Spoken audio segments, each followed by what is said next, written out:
Alright, AP World Historians, let's dive into Unit 7, Topic 3. How World War I was fought. We've talked about the main causes that led to this global conflict. Now, let's get into the trenches and see how this war fundamentally changed warfare forever. So, 1914 rolls around, and everyone thinks this will be a quick war. Home by Christmas was the popular slogan. Armies were marching in bright uniforms, cavalry was still a thing, and generals were planning big decisive battles, just like in the old days. Spoiler alert, they were incredibly wrong. This was total war, a war that requires the mobilization of a country's entire population and resources in order to fight. The reality of World War I was a brutal, grinding stalemate defined by new technologies and old tactics that just didn't work anymore. The first major shock was the failure of the Schlieffen Plan. Germany's grand strategy was to knock France out of the war quickly by sweeping through neutral Belgium, then turn all its attention to Russia in the east. They figured Russia would be slow to mobilize. Well, Belgium put up more of a fight than expected, giving Britain time to send troops to help France. At the First Battle of the Marne, French and British forces managed to halt the German advance just outside Paris. The quick victory Germany hoped for vanished, and both sides dug in. This is where the infamous Western Front was born. And what did digging in mean? It meant trenches, miles and miles of them, stretching from the Swiss Alps all the way to the North Sea. Life in these trenches was miserable. We're talking mud, rats, lice, the constant threat of shellfire, and the smell of death. Soldiers lived in these ditches for weeks on end, facing a strip of land between the two trench lines called no man's land. This area was a tangled mess of barbed wire, shell craters, and the bodies of fallen soldiers. Going over the top was a death sentence for millions. A whistle would blow and soldiers would climb out of their trench to charge across no man's land, straight into a hail of machine gun fire. This combination of outdated offensive tactics, basically human wave attacks and new defensive technology, is the key to understanding the horrific casualty rates of World War I. The machine gun, in particular, made it nearly impossible for infantry to successfully cross open ground. But it wasn't just machine guns. The Industrial Revolution had been churning out all sorts of new and terrifying ways to kill. Heavy artillery could rain down explosive shells for days, a tactic known as a barrage designed to soften up enemy lines before an attack. Often, it just churned the battlefield into a sea of mud and craters, making the subsequent infantry charge even harder. Then came poison gas.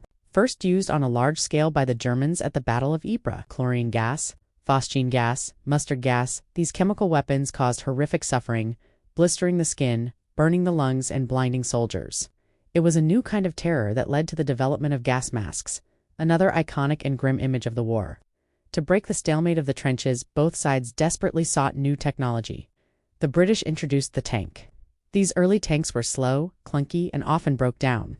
But they offered a way to cross no man's land while providing protection from machine gun fire. They could roll over barbed wire and clear a path for the infantry.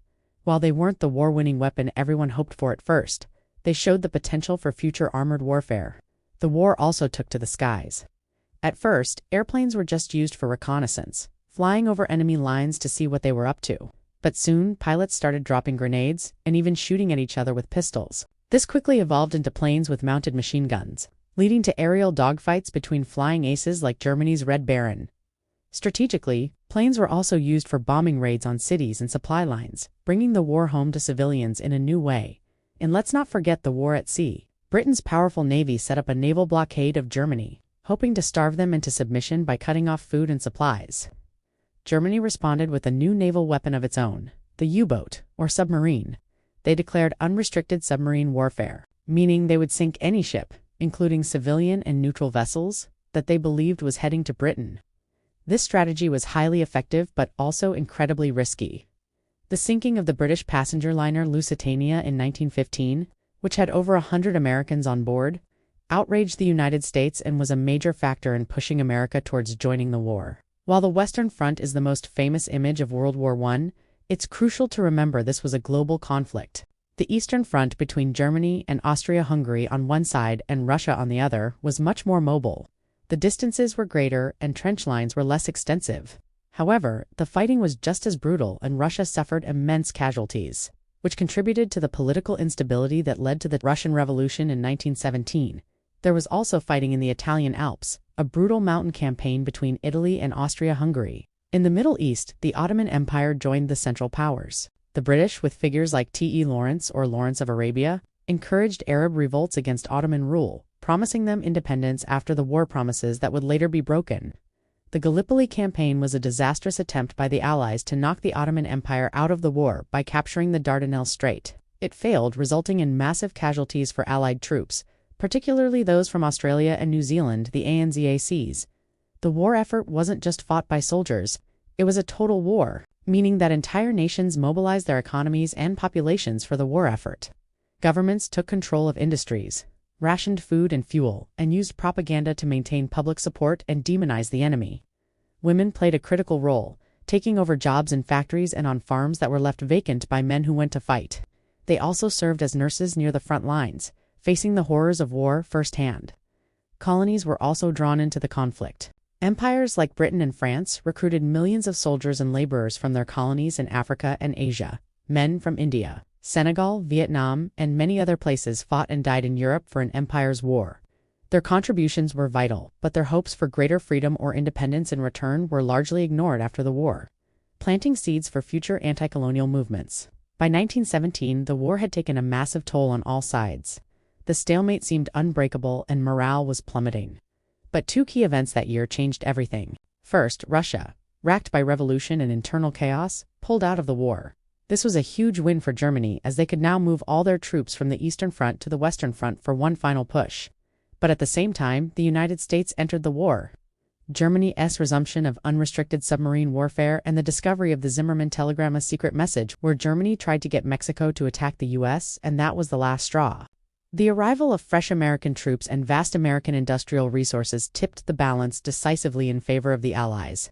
Germany's final offensive in the spring of 1918 initially made huge gains, but they had exhausted their men and resources.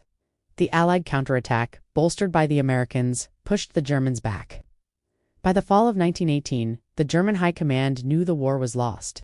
On November 11, 1918, at 11 a.m., an armistice was signed, and the guns finally fell silent. So, to recap how this war was fought, it was a transition from 19th century tactics to 20th century technology.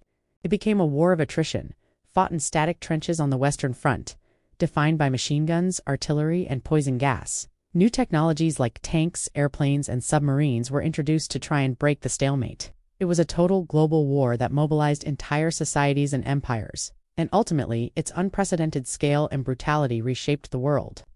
Thanks for watching. This was a heavy one, I know. Make sure to review these key concepts: trench warfare, total war, and the new technologies that defined the conflict. Stick around for our next video where we'll cover the consequences of the war.